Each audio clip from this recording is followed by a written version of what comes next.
What's up, madlang person? Ako nga pala si El King, papansin dito sa barko. Finally, after 9 months on board, makakauwi na rin tayo ng Pilipinas. Ako lang pala, hindi ko naman kayo kasama dito. Mahaba nga pala yung oras ng layover ko sa airport. 11 p.m. pa yung flight. And nakarating siguro kami ng airport by around 11:35 in the morning. And thanks God, I have a cousin na nagtatrabaho dito sa LA. And then she offered me na itour niya ako sa 4 na puok para sa mga turista. Charot! Tagalog na Tagalog yun, di ba? Buti na lang tong pinsan ko meron sariling sasakyan. Kaya hindi kami mahihirapan patungo sa aming mga destinasyon. Bakit sobrang Tagalog mo naman, Elking?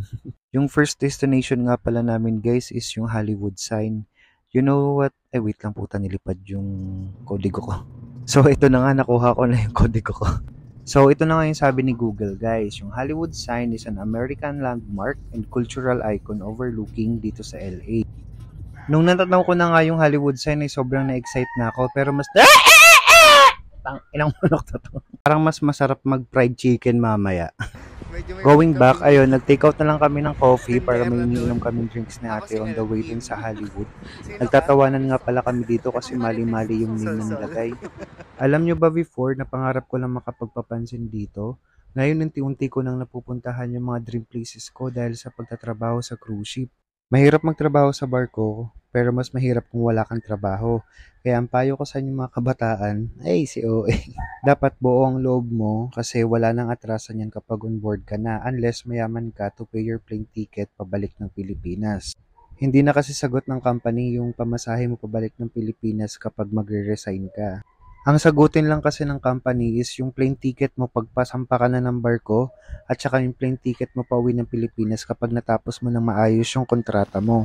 So ayan, tapos na kami mag-social climber dito sa Hollywood. Ayan, lalakad na kami babalik.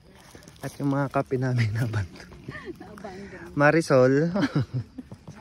Si Marisol. Marisol, tsaka si LP. So, tapos na kami mag-social climber dito. I-slay naman.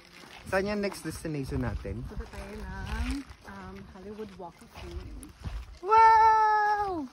Malayo ba dito yun? Hindi lang. Mga 40 minutes. Ay, hindi. Mga 30 lang siguro. 30? Yeah. Kibs na yun. Yan. Abangan nyo. Abangan nyo. So, this is the view. Yan yung hiwagang tagusan. Ito kami nag-park. Wala na. Secret lang yan. Secret lang yan. Huwag nyo ipagkalat. Huwag nyo ikala. Ituturo ko kayo kung saan maraming pack. Sila nagpapakamatay mo pa. Magka-picture. Dito meron pala. Oo, konti lang yan pa. Kasi secret spot. Ito mga parang galing pa nga sila sa ano, pinakambaba. Ito na yung karu. Ito na kami. Naiiwan niya ako. Te, naiwan mo ako, te.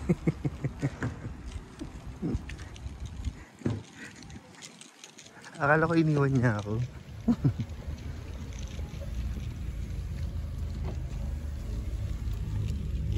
Te, akala ko i-abandon mo na ako. Wala mag-aampon sa akin dito. Kasha kasi doon. Ay, hindi ba kasha? Oo nga. Dito sila. So, itong next destination nga namin is papunta na kami ng Walk of Fame. Parang wala pa yatang 30 minutes nakarating na kagad kami dito. Then, sobrang bilis lang din makahanap ng parking slot. Then, ayan, slay na. Nakakatawa nga tong pinsan ko kasi sobrang supportive niya sa akin pagdating sa kaartehan ko. Kaya, ayan, sabi ko sa kanya, siya naman, support ko rin siya. Ka muna.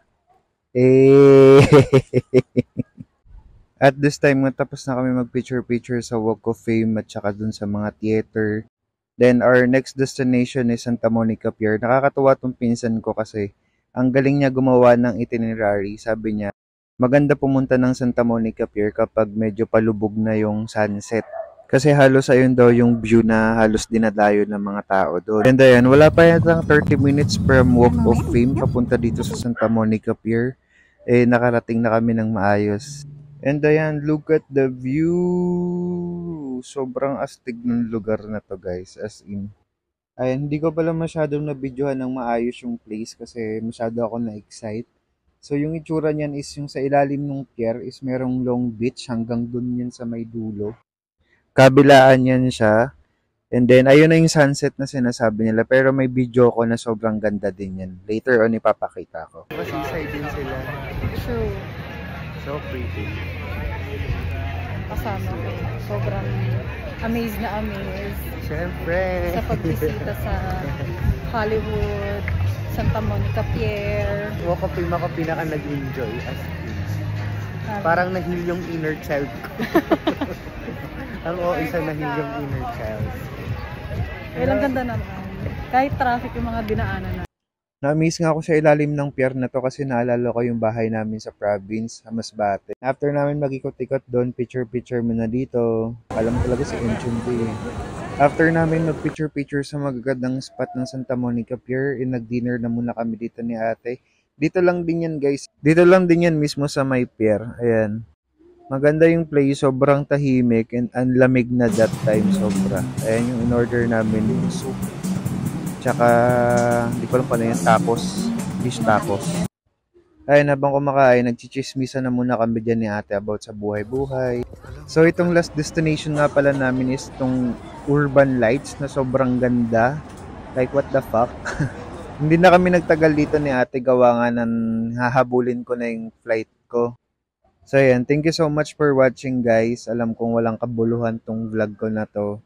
Please press 1 kung gusto niyo pang makapanood ng walang kwentang bagay. Ciao!